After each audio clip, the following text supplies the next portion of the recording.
Welcome to Ion Connecticut. I'm your host, Mike Savino, and today we're going to be looking at who runs for office locally and trying to get more diversity among candidates who are running for office. And for part one of this episode, we're talking with Suzette Debeatham-Brown. She is the mayor of Bloomfield.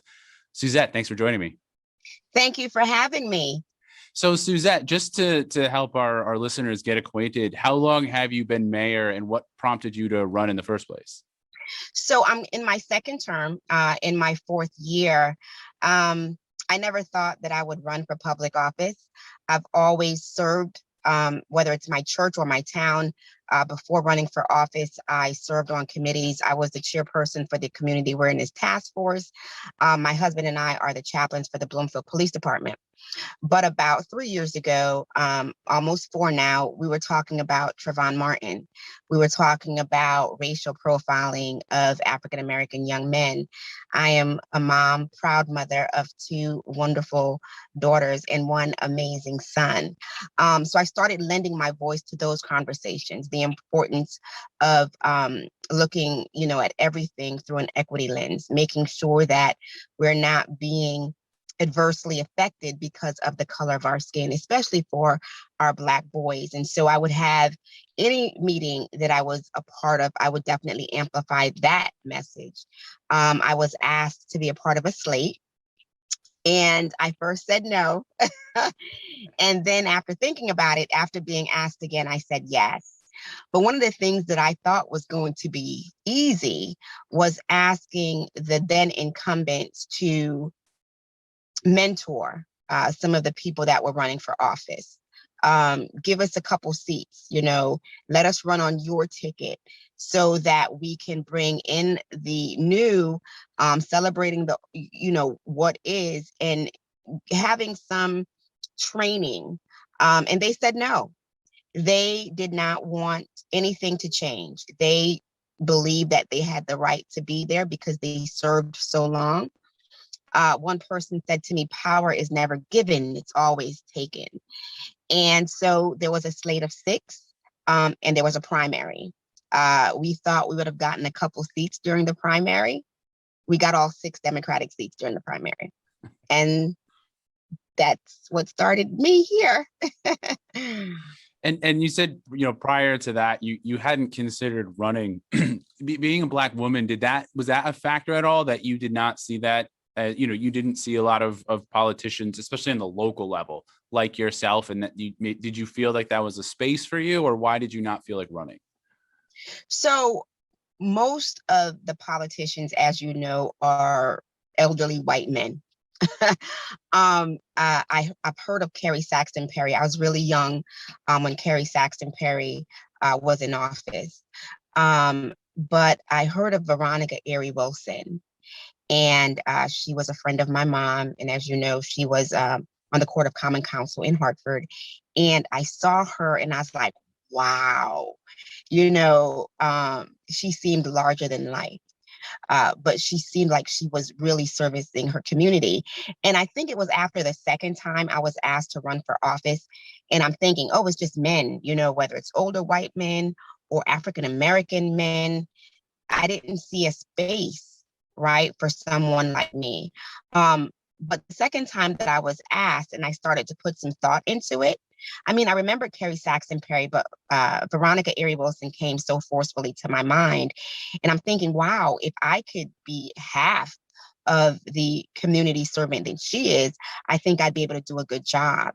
And that's one of the reasons why I made the decision, right? Because once again, here in Bloomfield, I'm the first Black Caribbean-born female mayor, leader of the council.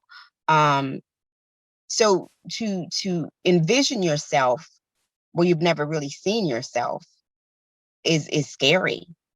And you have to sometimes make that decision, because if you feel like what you have to offer is worth something, then you make the decision and you make it scared. And then you go out there and you try to gain support. You have the support of your family and your friends, but it's the support of the community that you have to gain. And it was difficult because in the primary, we're running against people that were in council for years. And at that time, there was no woman on the council. It was 6 Democratic men. So it was a little intimidating. It really, really was. And you mentioned that you were hoping for some training. They obviously didn't give that to you, or some kind of grooming protege program.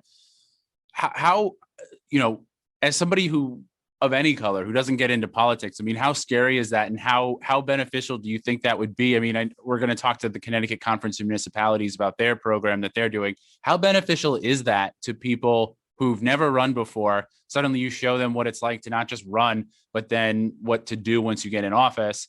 And especially for underserved communities who don't feel like that's a space, how important is that to have a tool like that to show you, no, you can run, you can do this, this is what it's like? I think it's so important, right? It's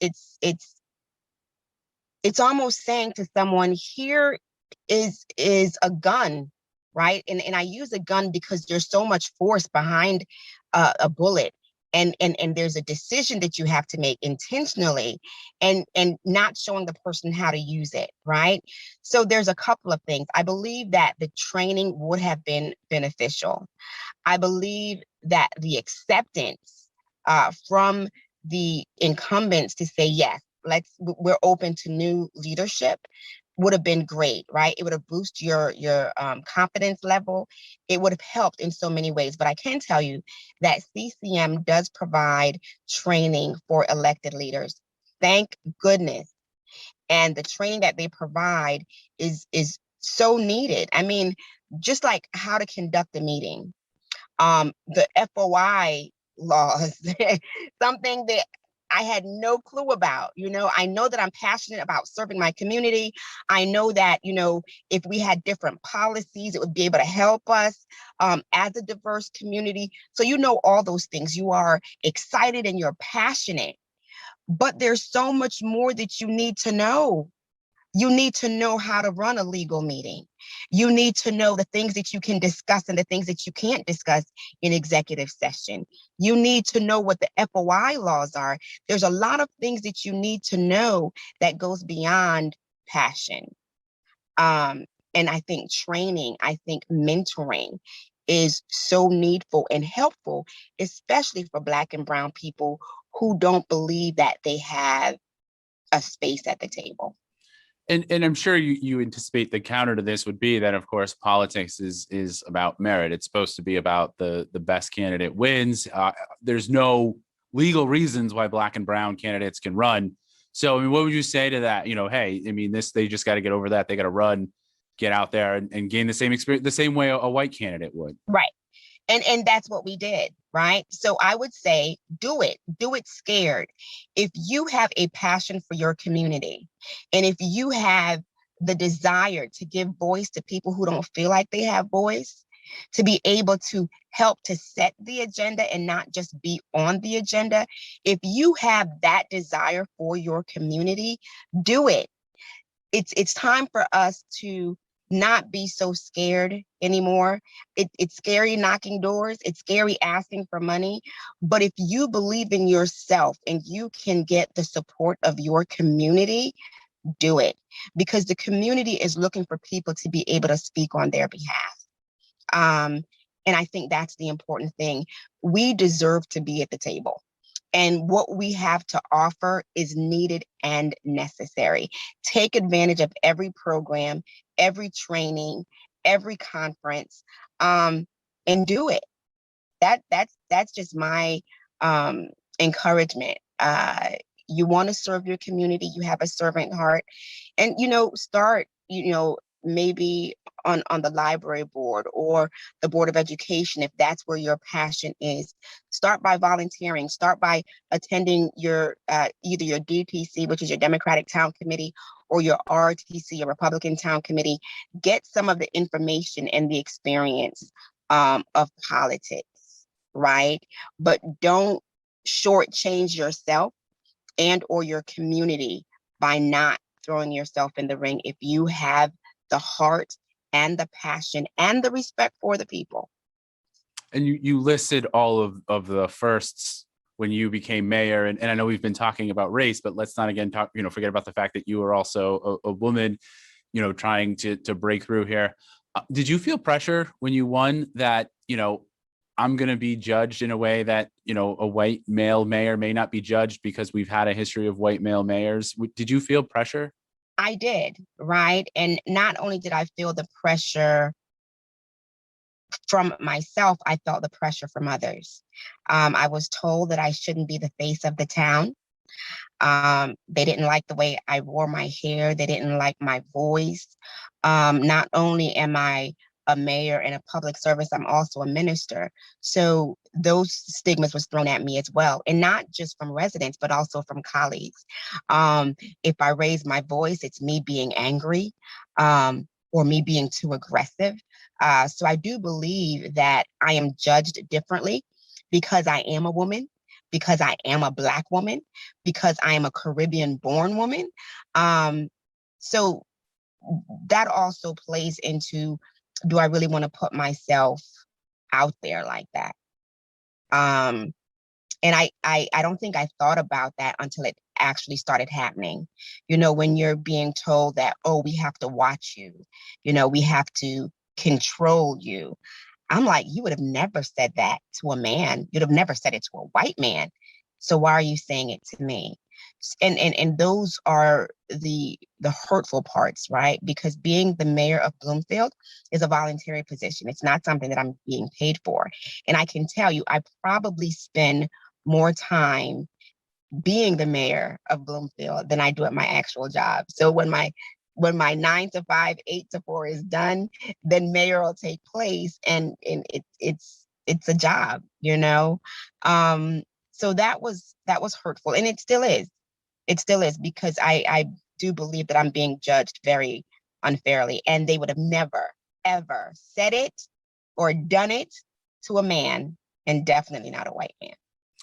And I, when you started to talk about some of the judgments, I did want to ask you, it sounds like you obviously believe that that's a hurdle for other candidates. I mean, even just the way you talk, the way you wear your hair, for people, this is an audio media, but she doesn't exactly look like she's homeless. She looks like she's put together. So, it's just about trying to assimilate into certain expectations. Did you ever think about quitting, or did you ever regret at some points, this isn't what I signed up for? So I never thought about quitting, and I never thought about regret, because I do believe Black and brown people need to have a voice at the table. I do believe that the less privileged needs to have a voice at the table. So there was no regret, but there were days of sadness. There were days of sadness that I am not being seen as valued. I'm not being seen as an educated woman, right? Because I do have a master's degree and an honorary doctorate degree. As I've stated, I've served my community, so I didn't just pop on the scene. But I don't believe that I was judged for the content of my character as much as I was judged for being a Black female woman that sometimes wanted to wear her hair straight, sometimes wanted to put on a wig or put braids in my hair, who I don't listen to myself speak, but I hear that I speak pretty decently. I've heard that I've had good diction. So I think the way I show up for my community, I couldn't understand why I was being judged for superficial things. And it was some kind of sin or crime for me to show up in my most authentic way. I didn't understand that. I didn't understand that then. And even when it happens today, I still don't understand it. And coming up in part 2, we're going to be talking with the Connecticut Conference of Municipalities about a program they're putting on to help other possible interested candidates in overcoming some of these hurdles that Suzette had to overcome. Suzette, thanks for joining me. Thank you so very much.